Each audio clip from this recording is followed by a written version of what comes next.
All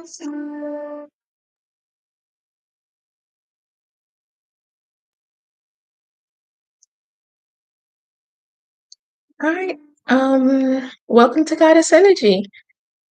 And I am back. I want to talk about shadow work and how to basically do it.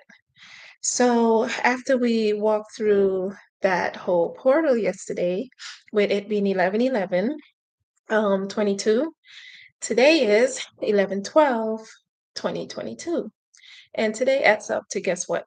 11. So we're still in the space. But even if it didn't add up to 11, any type of energy like as big as this, basically having that full moon and having the eclipse, and then this 11/11, all those energies last about up to 3 days. So you still got time for those who still want to do some manifestation work and how to write stuff down. You still got time.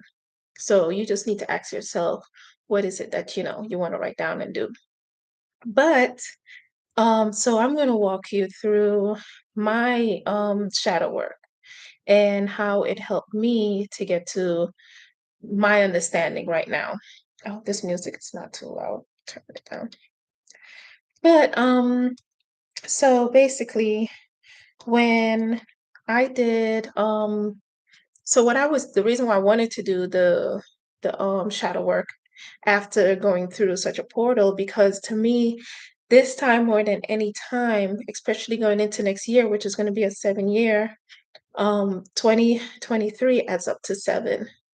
As an individual, if you want to know what your energy will be, numerology energy will be for that year, you got to add up the month you were born, the day you were born, with the 7. So, because 2023 equals 7, so 7 plus blah. So, for instance, if you were born January 1st, um, you'll add up the 7, the one from January 1st, so the 7, that's 8, and then January is the first month, so that is a 9. So you will be going through a 9 year if you were born January 1st. So that's how you would do it. There's more information on that with people who teach it way better. You could definitely look it up. There's a lot of people on YouTube that you can look up, and I promise I'm going to put those people that I listen to on here so you can have someone to go to. But I want to talk about the shadow work because next year is a 7 year, and 7 is basically about your spirituality, about how to me, the way that we're explaining it is that 7 can be a number of spiritual work.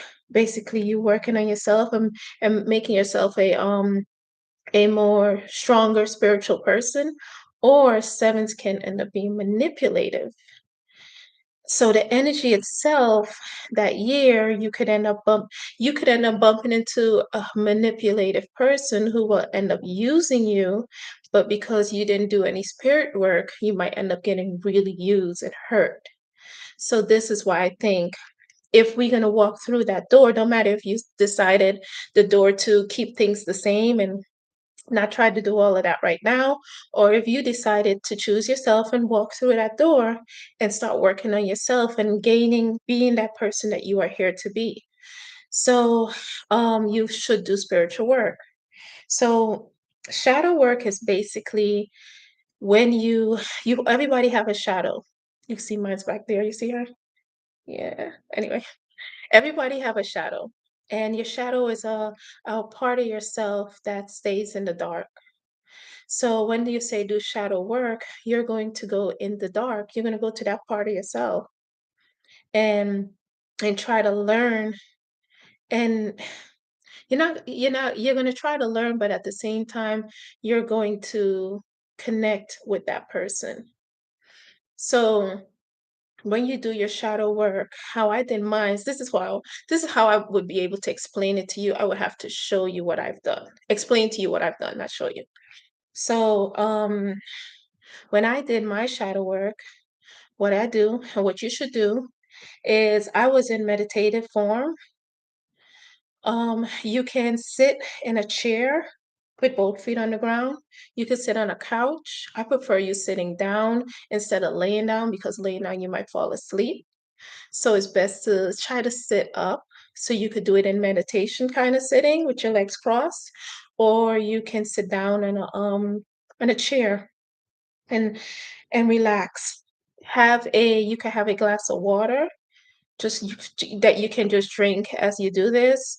You can have a glass of wine, but I recommend if you're drinking any alcohol, one, let it be your first and only as you do this. You do not want to end up um, getting tipsy or drunk because you're going into your emotions. And if you're going to end up getting drunk, you're going to end up acting stupid. And you don't want that because it's going to be emotional. And or you could have some tea if you like. Um, that'll be a good thing you could do. Anything that you could basically sip on as you think. Whatever helps you to think, have the TV off, don't have any distractions. So that means you should be by yourself.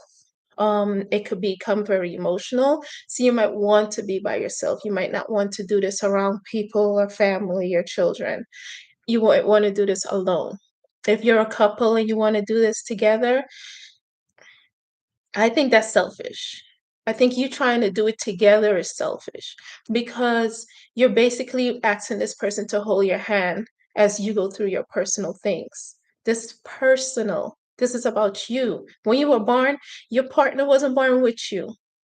So they don't need to hold your hand through this, and you don't need to hold theirs. This is something that you do by yourself, for yourself. Understand that. Anyway, so when you're sitting down, what I've done, I sat down and I kind of like walked through a door of my childhood. So I walked in the room of me sitting down playing with my Barbie dolls because I love Barbie. Barbie gave me the life that I couldn't had at the time.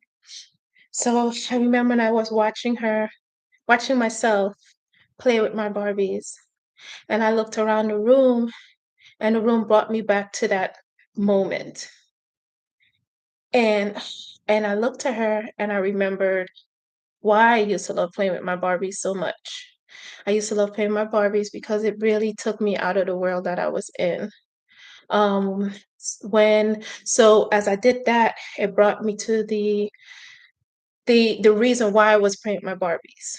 So the reason why I got so deeply wrapped up, um, I was born with a heart problem. So I was born with it was a major heart problem. And basically, the first words I probably heard was, Keen, don't do that, or Keen, or death. Death was one of my main things that I knew because everybody was always afraid that I'm going to die. Me and death, the word dead, dying, that it was just, and life was the main things that I just grew up hearing. And it was kind of pressure. So when I thought about that, the reason why I played my Barbies, it brought me back to the little girl. I saw myself at the age, I want to say 9, the one that I could really remember. It was 9 years old, and I was laying in the bed, in a hospital bed, with all these wires, the white sheet, the bluish hospital gown, um, my hair all braided up because my mom had to take my bubblies out my hair, so my hair was all cornrowed up, and I look kinda dead, like, just like that, like I was gone, like the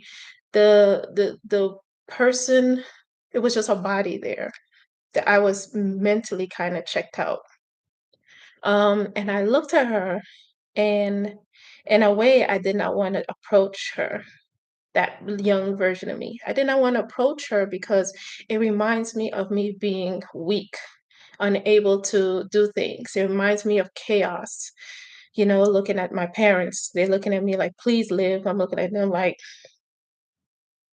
"I'll try," you know? I hope so, and I see the stress in their eyes and the the the parts of them that where they just was stressed, and I was causing it. And I couldn't do anything about it because I did not want to lay there. I hate everything about the hospital, surrounded by death. And at that young age, not knowing your powers, I sensed the death. I knew which kid, some of the kids that's gonna die and stuff. Like I just hate it. And I hate being it. And I hate being part of it. So that's why I went back to her.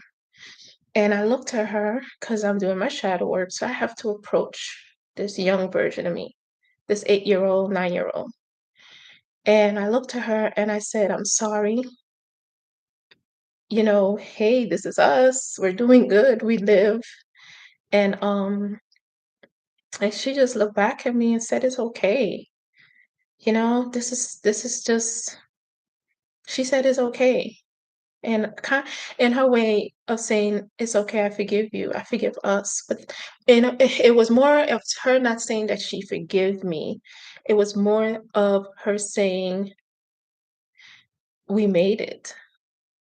This is okay, so I'm going to be okay. Me looking back at her, her looking back at me was like, okay, I'm going to be okay. That part of me was still stuck in that moment, not knowing, and all I wanted to do just go home. I wanted to take all of those wires off of me and everything else. I just wanted to go home. And in that moment, and because I couldn't go home, it was, I just checked out. And I remember some of that time I was 8 years old, so I should have been able to remember a lot. But I only remember certain things because I really just checked out. So she got up, she took off her wires. But even before I was able to approach the young me, when I walked through the door, it was dark. And there was a big creature standing by the young version of me. And before I approached it, it flew up and it's this big moth, big black moth. And it had eyes all over its wings. Eyes, the wings were full of eyes. It was, like, wow. It didn't scare me. It was like something I created to protect me in that stage. And when it saw that it was me, it stepped aside and let me speak to me. So then the young version of me took off all those wires and we start walking. And the moth was walking with us. And we went through the other time where I checked out. So I checked out at the age 15 when I got pregnant. And the reason why I got pregnant is because my sister graduated high school, and it was just me in high school, and I had freedom. Nobody watching me, telling me, "Don't do that. You're going to die. Careful with this. I'm going to tell mommy." Like it was just me. Finally, anywhere in my every part of my life from the time I was born, somebody was always watching me, making sure I don't die, and it was frustrating. So what I end up doing is enjoying my freedom, being young, 15, and just having fun. Nothing bad. Like, it's so sad because it's not like I was smoking weed or skipping school. No, I went to school. I did not smoke any weed. It was never around me. Um, I did get in trouble with the boys, but it was more of, me being flirtatious. And so I just was enjoying my freedom. And um you know met a boy, and he fall in love, and I got pregnant. And when I got pregnant, I was like, oh shit, I'm never going to see the light of day. I'm never First of all, I didn't even know I could get pregnant. I was always told I can't get pregnant. So, and then that wasn't why I had sex. It was because I wanted to, because sex was part of being free, me being in control of my body, doing what I wanted to do. So I had sex because I wanted to. But I ended up getting pregnant, And I remember the days sitting in my room having this big secret, can't tell nobody, cannot even and no had nobody can find out. And this little life in my stomach, I'm telling this little life in my stomach like, I don't know, you can't choose me. I can't take care of you. I'm gonna be in so much trouble. And I started to become depressed because I got myself in this trouble. I did this, and my mom and dad already don't want me to die, and now I'm gonna kill myself because I got pregnant. And, the reason why I wasn't it's not that I couldn't get pregnant. I'm not supposed to get pregnant because it's stress in the heart, and well, that's what they said. It will cause stress on my heart, and it would kill me probably giving birth. So I couldn't tell my parents because I felt I was gonna kill them. As soon as they find out, I'm gonna kill them, and it's gonna be my fault, and I can't take care of this child. I don't have no job, I don't have anything. So the whole world was on my shoulders, and I was keeping this big secret. So I began to, check out. And so we walked up to that 15-year-old, and we watched the 15-year-old become 16 and have the baby. We watched me being happy with my little girl, realizing that nobody died, everyone is okay. And still, part of me was numb. I was numb. I was happy to have my baby girl. She was the best part of the whole thing.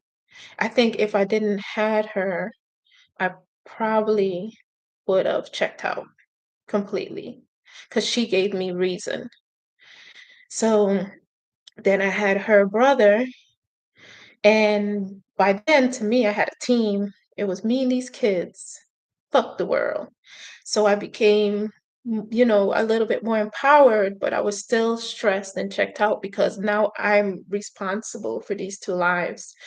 And so now I am 19. I gave birth to my son. Then I hemorrhaged, almost died. That part, the part where I was dying, 'cause I was bleeding to death, and, so I was the part where I was dying, I saw myself, and this is why you have to do the shadow work. I saw myself, I was so tired, and it was the best feeling I've ever had in a long time. I think it was the best feeling I ever had, period, in my living life, was the feeling of relief, like, "Okay, well, I'm dying, and goodbye, world," I just was so tired. I was too tired to live. And my mom came to me and she said, "Do not go to sleep. If you go to sleep, you're going to die." I was like, "Well, I wasn't trying to die, but now that now that you said it, I guess I won't die."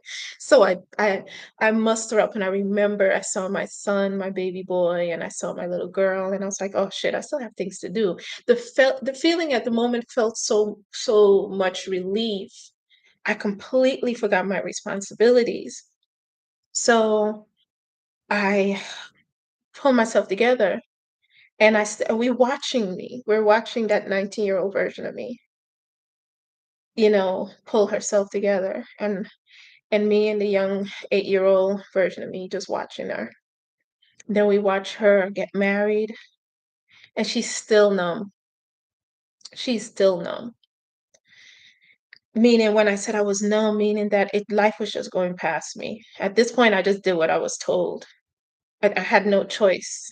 I told myself, "You got no choice. You got these kids. You gotta do what's more important." So I was numb, and I did what I was told. And I got married, and he became an ass, and, I became unnumb. Now that version of me, I hide from so much because I felt ashamed. Basically, when I became unnumb, I snapped. I cursed him out, I cursed his sister-in-law out, I cursed his brother out because they were on some bullshit.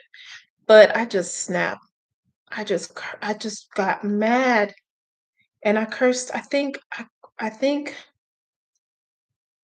I was not the situation made me mad, but it wasn't the situation. It was the fact that I am sick and tired of fucking being told, and I don't want to be told. I can't do this. I can't be this woman that everybody expect me to be because I have 2 kids. I'll just figure it out on my own.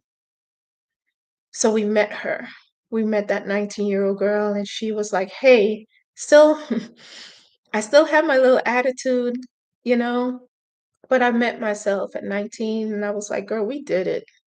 That moment that you had that you snapped and you basically felt like you made an ass of yourself, but you stood up for yourself. And and I felt better meeting her, seeing her. But at the time, me standing up for myself, I became ashamed of the way I reacted. So that caused me, we moved and I was basically trying to do it on my own. And then I came back, I went to Texas, spent 2 years because I had to leave the situation. The energy, everything, I did not want to go back to it. So I left the situation and I went to Texas with my brothers. And then got in got in a situation, well, argument in Texas, 'cause I told you. This time I wasn't taking shit. You don't like it, peace out. But I was responsible. I wasn't just not gonna act like a brat and expect everybody to take care of me. So I left Texas and went back with my parents. Again, still needing help, still needing someone to help me. Not on my own yet. So as I did that, I was working 3 jobs, and then 3 jobs went to 2 jobs, and then 2 jobs went to one. Then I finally got a break with the job that I'm working at now. And that was probably like 2024, the age 24 when that happened. So, um, so now the 8-year-old version of me and the 19-year-old version of me is now looking at the 21 the 21 to 24 version of me. And wait, no, I think I snapped when I was 20. So yeah, the 21 to the 24 version of me. And at that time I met someone, he was to me, he's the first person that he's doing his own thing. He's taking care of himself. He's working, he's a hard worker. And we had so much in common. So we got together and we just it was, went from there. And although I knew the relationship was not gonna last long, well, I knew the relationship was gonna it had an ending point. But I was like, well, he really loves me and I love him, so we're gonna do this. And then after that, we moved in together, then we got married. And this person, although he is still because he did, but he's a hard worker, and he really like takes care of himself. He's also the most selfishest person I have ever met. He's very, very selfish. But he became selfish because of the things that happened in his childhood. And I thought I could help him with that. So the moments when we got in arguments, he would be yelling, acting, just yelling at the top of his lungs. He didn't touch me, but he was yelling. And I remember sitting there just looking at him, telling myself, no, we're not going to be that 19-year-old that basically flipped shit over and cause an uproar. We're not going to be that girl again. We're not going to do that. We're not going to do that. We're going to change. We're not going to do that. So as he went crazy, I started to go numb. At the time, I didn't know, but I started to go numb. And I realized that me and this person, I'm now stuck with this. I have to figure this out. We're married. I mean, he did act to ask before, but at the time, love should fix it.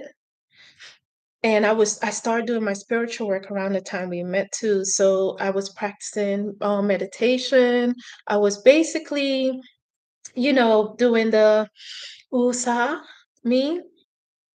and trying to be a good wife and a good mom and a good person. And at the same time, I got my sister Myra reading. And then when we got married and we moved to North Carolina, I got my second sister Myra reading. And that's when I got the reading of her telling me who I really am. Basically, hearing it from someone else instead of me thinking it, hearing it from someone else was like, okay, yeah, this is true. But at the time, there was everybody was more important than me. So I could not take the time to invest in myself. Around this time, I'm like 30, got married at 31, and so I'm like 32. So I was just more focused because I know this man, he's a hardworking man, and all we got to do is build this. We was going to build this world. We were going to buy land. We're going to have a house. We're going to have equity. We have stuff for kids to come to. We're going to travel. The kids were in high school. They were going to go into college. Like I had everything laid out in my head. So I did not have time to look at what trauma is causing me. So I kept avoiding me. But I start doing my ancestral work. I start doing my road openers, my magical work. I did, in a way, I was looking at me, but I thought me doing those things was going to help both of us. So in a way, I said, "Oh, not just me, it got to be him too, because we're one. So whatever I do, it has to be him too." Although he wasn't doing none of the work. But at the time, I thought that if I do, he gonna do too. And what I put in is going to be put in for him. This is why I say that you have to do this on your own. It does not matter if one person is doing the spiritual work and the other person is stupid shit. That other person and you will go your separate ways because the spiritual work is going to take you where you need to go. And that other person is going to continue doing what they're doing until they decide to do their spiritual work. And at the time, I thought that I was going to be enough to make it all work. And it was not. But the universe saw that I was trying, that I was doing something. So when we end up separating, because he got, he got really bad. I think he got a little mental breakdown in a way. But with his childhood issues, it became too much for him, and he ended up, going through something. And I was not about to put myself or my kids through this, especially my kids. The trauma that I already opened up for them by being with him, now their shadow work is going to have to be part of moving through that part of them that shut down when I was with him. So I was like, well, I got to get out of this. And I decided to leave and we got divorced. Universe blessed me. I was able to buy a house. I was still able to do the things that I wanted to do, but it was with me. And then I took on so much stress for almost well, it was about 13 years of the relationship. I took on so much stress that I end up having to get heart surgery done again. And then the surgery went well, and maybe about a month or 2, well, no, it had to be like 5 months later. I end up passing out and, being sent because my heart was beating too fast. And when I passed out, the only person that they were able to call was him. He's the only person, that's adult beside my kids were too young. So I told him to call him, and he was supposed to go pick my son up from school, but, my daughter did. And I was in my own house and everything at the time, so when he showed up, he basically found an excuse to leave, and he left me in the hospital. And that was traumatic for me because I didn't expect that person to do that, you know? So when he did that, so I had to meet that person. And at the time that I was doing the shadow work was around was maybe a year after all of that happened. Probably like a year or two after all of that happened. So I had to meet that person, and that was a fresh wound. And to sit there and comfort me, because that's what I needed. I needed to be comfort. I needed to know that he might have left you there in the hospital, but it's okay. We're gonna be fine. And my 8-year-old self and 19-year-old self comfort me. And my 19-year-old self remind me that we don't take no shit. We're gonna overcome this and we're gonna be better than this. But in the process of me doing the shadow work is also looking at how you got yourself to where you were. So because I was avoiding doing what I was supposed to do for me, I was running from that woman that, 19 I refused to see myself like that, so I ran from it, and then I got spiritual and I didn't do the shadow work at the time. I got with people that I could help because I didn't want it to be like knowing who I was, I didn't want it to be judged and I didn't want it to lose people. I didn't want people to think about me differently. It was a lot. It was a lot for me. It is a lot for me to take in. And at the time, I just didn't see how I was able to do this. So I took on things and I distracted myself. I saw where I use people. In the end, I helped them, but at the same time, I didn't have to be with this person. I could have left this person a long time ago. I could have left the last person that I was with and choose not to deal with them. But I choose that moment was a little bit different, but I did not have to do any of it. And basically, when I did my shadow work, I realized that I'm in control of whoever comes in and out my life, down to my own family. And I have the strength and the power. That 19-year-old who was not taking shit is now 40 years old, who will not be taking shit, who will know what she needs to do without any apologies, because as long as I'm doing what's right for me, will be what's right for the rest of the world, period. But I had to go through all of those things. I had to go through the stuff that I told you yesterday. I had to go through all of that shadow work. And together, my 8-year-old self, 19-year-old self, and at the time, I think I was 36-year-old self, we we basically said no. We saw who we were. And at the time, I saw that stop hiding. You're not this little scared girl anymore. You never was a scared little girl.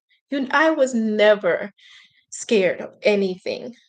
I am always strong. I'm always able to do. So stop pretending, stop being the victim of your situations. These things happen to you because you were avoiding what you're supposed to do. And it's okay. You learned. So when I look up at myself, I wasn't this cute little sweet little girl or woman that I like to pretend to be. I was this huge dragon, and I was looking up at it, and it's looking down at me, and it smiled with all you see my teeth? Imagine a dragon smiling like that with dragon teeth, and it smiled, and I looked back at it, and I was like, "Oh, so that's how I look. So that's me." And the dragon flew up, and it spread its wings, and it blocked the sun. And then after that, it became the sun. And the only way I know it was became the sun because I saw the wings moving, and it was bright. And the when it started to fly, the wings gave colors like of the rainbow, like sparkles like that. So it showed me my highest potential is that of a dragon, and not to run from her because she's most likely scary, and not to run from her because she's not evil. She's beautiful, she's strong, and she's a protector. And if you want, I can block the sun and show you, or I could become the sun and shine the light on you. But that's part of my power. And it showed that 8-year old, 19-year old, and 36-year old that who you really are. So after that, I decided to not hide from it. I started telling people, like, I am. The problem with me is when I smile too bright, people see my fangs. People run when they see my fangs. I always say that. Like, you think I'm cute now until you see my fangs. Then all of a sudden you realize that she's a fucking animal, like she's scary. And I embrace that. I embrace it, but at the time, at 36, I didn't know how to express it. But now sitting here at the age 40, about to be 41, I know how to express it now. So these things take time. All of this happened over the years. So when I'm telling you this, however version, when you do this and you see yourself and you sit down, the older you are, it's gonna be a bit. Y'all gonna go through it. Y'all gonna have to sit down. You might have to do all these things, but when you're done, you're gonna realize your true potential. Well, you're gonna be able to accept your true potential and walk with it. And nobody is gonna tell you any different. Your friends, your family, your mate, nobody's gonna tell you any different because you know who you are and you're accepting who you are. And those issues that we put upon ourselves as we became adults, we have to look back at it, and we have to see where the hurt started, why we start acting out, why we either shut down, why we became angry, why we became someone's doormat, why we decided to never ever ever give an inch, always, be a hateful person, why we can never sit down and be happy or laugh for too long. Those you have to go through those shadow work and spiritual work to understand who you really are and accept who you really are. So when you're able to look back at the old you, you don't have to hide from the things that you're ashamed of and the things that made you into the person that you didn't know that you turned into until you look back. You have to look at it, love it, hug that young version of you, hug each version of you, each phase of you where things change.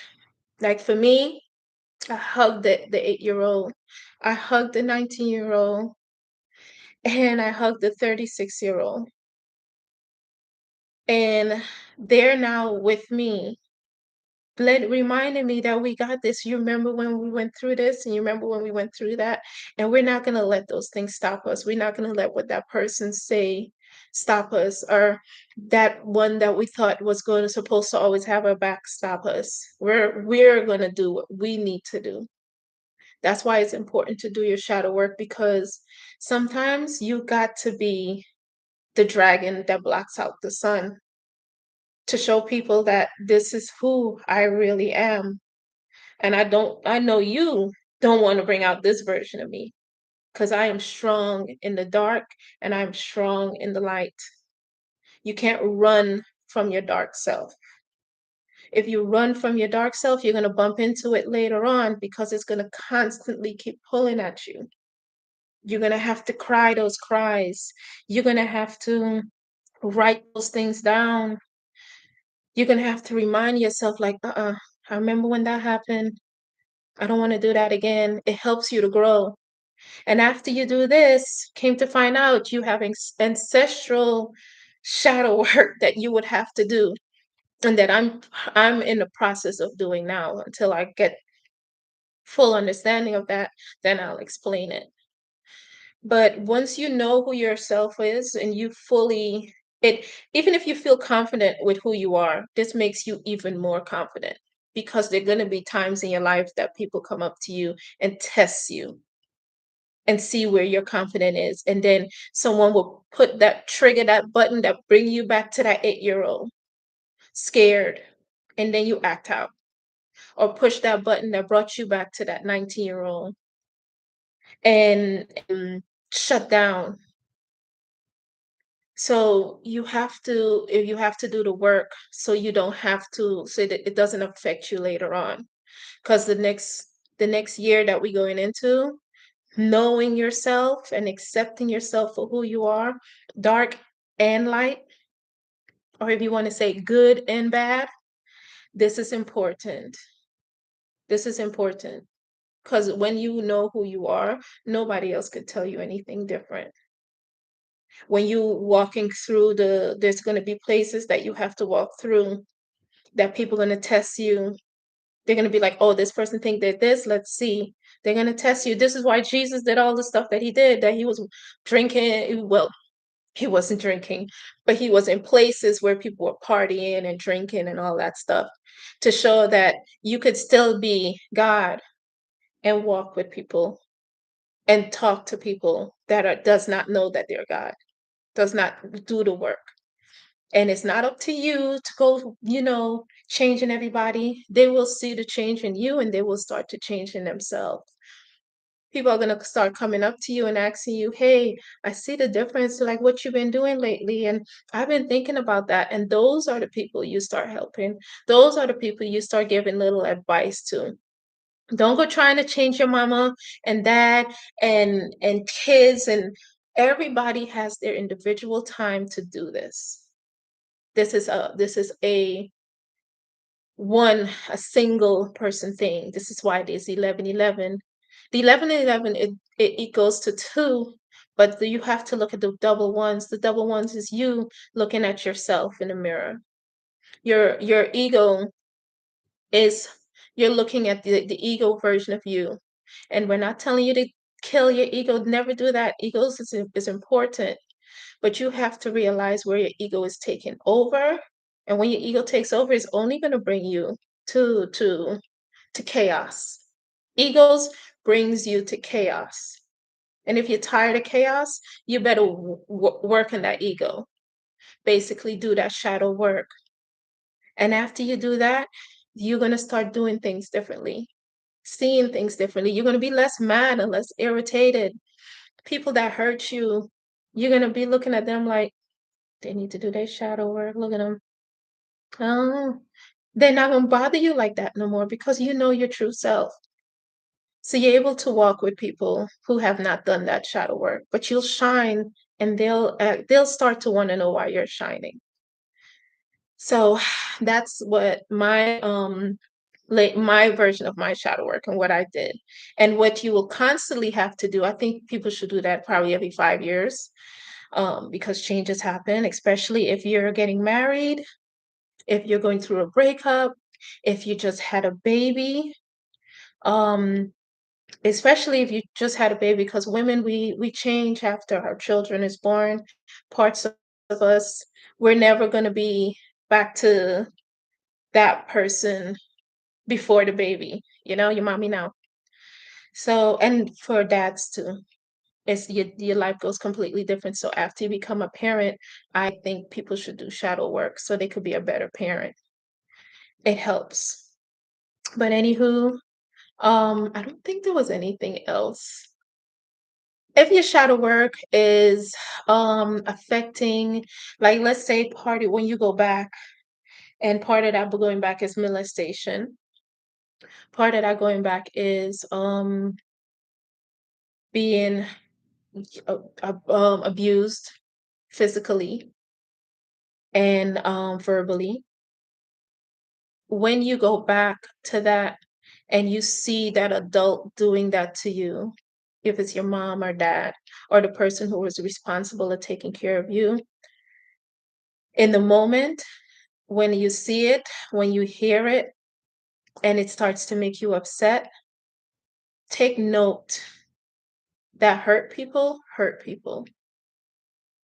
And that parent was hurt tremendously for them to hurt their own child like that.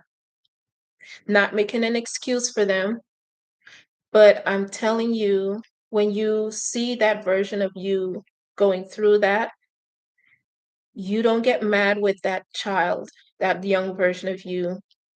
You hug him or her and you tell them that they're going to be okay. That situation does not last forever. And don't worry, we're better now. And take note of the words that the parent is saying or doing. Um, the person that's being molested, if you're being molested by a parent or a family member, take care of your young self. Sit down it longer. Sit down with your young self a little longer and walk through it together. You're going to have to go through all of those emotions together. And it's going to bring you back to places that you don't want to go back to and feelings that you don't want to feel, but you're feeling it to let it go, to understand that this happened to you and it's no longer happening to you. So you don't have to be stuck there anymore. Free that young child, that young version of yourself from that situation. Because you could sit there and you could go back and you could talk to it yourself and you could tell yourself, we're not in that no more. And we're never going to be in that again. And that young version of yourself will be able to move on and know that that world is not forever.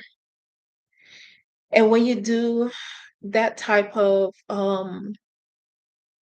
shadow work, it will take a little longer because you're working on yourself. And don't skip through anything. Don't feel like you got so things got so bad and you can never go back there and you don't understand. And if you don't address it, it's going to continue popping up in your adult life, in your life right now. If you don't stand up to it, it's going to continue showing up in your adult life right now. It's tough. It's not easy, but you already went through it. So going back to it is something that you have to do. You already went through it. You already know what's happening. So when you go back to it and you see it happen again, you tell yourself, we got out of that. That's all you need to do is to tell yourself, we got out of that. And when you get out of it and you come back to the person that you are sitting right now in that chair after visiting that child, that young version of you do what needs to be done after that.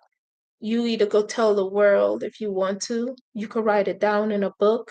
You could write to that person and say, hey, yeah, you remember when you molested me? You remember when you did those things? I'm no longer that person anymore. No longer will have that control over me. If that person is dead, write them that damn letter anyway and send it to them. Let that go. What happened to you was not supposed to happen to you, was not right, and it was not your fault. Any type of abuse that happens to a child is not that child's fault. Like I said, hurt people, and sometimes it's not fair to the ones that are being hurt. It's not fair at all. And the fact that it happened to you and you're still here ready to sit down and go through the shadow work means that you're ready. You're ready to do this. And you write down all the emotions that you feel. And when you write down all the emotion that you feel, so let's say you have to do it, it was day by day by day. So you started on a Sunday, you wrote down the emotions that you felt on a Sunday, the every bit of it, you wrote it down. And then you go to a place, You go, where you do campfires or stuff like that, where you would do things, what you call it, the thing that you cook out on the grill. You go to the grill and you let like that note on fire, that letter on fire, and watch it burn away. And once it burn away and you ashes are gone, you throw water on it. Safety first. You throw water on it, make sure the fire is out, and you go back in and you let you settle. You're going to want to also practice meditation during this. And meditation is not the way a lot of people try to make. There's levels of meditations. There's meditation for reducing stress, and there's meditations to become spiritual. Um, even if you're not molested, even if this is like I said, this is an emotional process. So you're going to want to breathe when you do this. So you're going to breathe in through your nose, and you're going to put your hand on your stomach, and you're going to feel your stomach fill. You're not going to feel when you breathe through your mouth, you only breathe in with your chest. Your breathing should go all the way down to your stomach, where your stomach swells up. So you put your hand on your stomach, and when you breathe in, you feel your stomach rise. And then breathe out through the mouth. That's where you let it all go. And do that as many times as needed. I recommend doing it every single time you hug one of your past self, one of your versions of yourself. I recommend doing it. Letting it go and walk to the next one. Don't let them all pile up and then let it out. I think you should do it every time I didn't do it that way, but I think that that'd be a good thing to do. And let it go. And then after you're done, finish your drink. And you're gonna be thinking about this for a while, because you didn't visit that part of yourself in a long time. You didn't think about that part of yourself in a long time. So it's going to be a while. You're going to be thinking about it, pondering and it, and all of the things and all of this and all of the that. Um, if it's a parent that, brought a lot of the hurt and pain, do not call or contact that parent right away after it happens. The reason why I say that is that, like I said, hurt people hurt people. So the hurt that that parent has that made them do whatever they've done to you is um it's not going to be a good outcome if that person didn't work it out, especially if that parent is like 70, 60, 70. No, give it time. Do not call them up right away. Um if that parent has passed, it's a good time to talk to them if they pass. We could write them a letter or just say it, if you're not the letter type. I'm not always the person who like to write letters. So I always say it. I talk to them. Um, if the parent is in their like 40s, 50s, mid, 60, early 60s, make a time to talk to them about it when you're not angry, when you're not sitting there still crying over the young versions of you, because that's you. That's you put yourself after they did what they did to you. You shut down. You decided to get angry. You decided all those things is what you did from what they did to you. You hear that part? You did it. So you have to go back and fix it. Only you can save you. Only you can help you. Remember that. So after you finish working through all of those emotions and all of that anger, and you want to talk to the parent or somebody about it, do it in a conversation. Expect them to react, because they're going to go on the defense. At the time they were doing it, they probably didn't realize how shitty they were. Or maybe they did, but they were just so mad at the world, they didn't care how they treated you. But until they go through their own spirit work, shadow work, You might not get the outcome that you want from them. I get the I'm sorry that you want from them. And you have to expect that. And if that's what you need to heal, you missed the spot. You got to go back in. If you waiting on somebody to tell you I'm sorry for hurting you, you missed the spot. You got to go back in. Because sorry or not, you have to be able to let it go and move on from it. You have to be able to say, okay, there, this happened to me. And if you were a child, you had no control. Yeah, this happened to me, but I'm better now. And I'm going to do better for myself. I'm going to do better for that young kid who got held back, who got hurt. I'm going to do better. I'm going to be a better person for that kid, for that young me. And when you do that, the only person that's affecting is you, not your mama or your daddy who did it to you.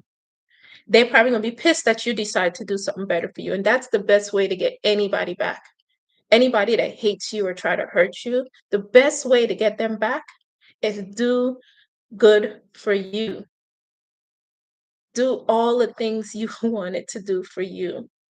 If it means laughing, taking a trip, exercising, deciding to write, deciding to sing, decided to do what I'm doing now,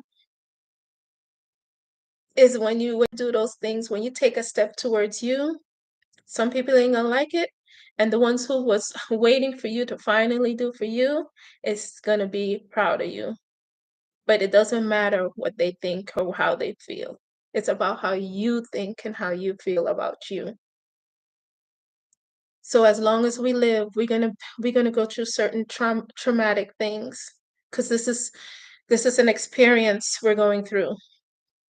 But we all know now. We all know after this video, you know how to walk through it and how to fix it. How to be like, oh, I think I might have fucked up back there. Let me do some, shadow work and make sure that I'm not being too hard on myself, and I'm reflecting on other people, being hard on them because I'm being hard on me. Anywho, I felt like I talked long enough, but I had all of this in it was so much more. I had all of it when I woke up. Like, gotta do it. I couldn't even go to the store. I was like, let me do it before I leave. But anywho, thank you for listening. If you ever, whenever you see this video and you have any questions, go ahead, ask me. If I don't know, I'll find out. I like finding things out. I like learning. So if I don't know, I'll find out. And remember, you were born here by yourself. Even if you have a twin, the twin still is responsible for the twin. You're not responsible for you and your twin. The twin have his own heart, own breath. So that twin is responsible for whatever in their brain and in their heart that got them stuck. Just like how you are responsible for you. Remember that. Anyway, have a good one. Love you all. Till next time. Peace.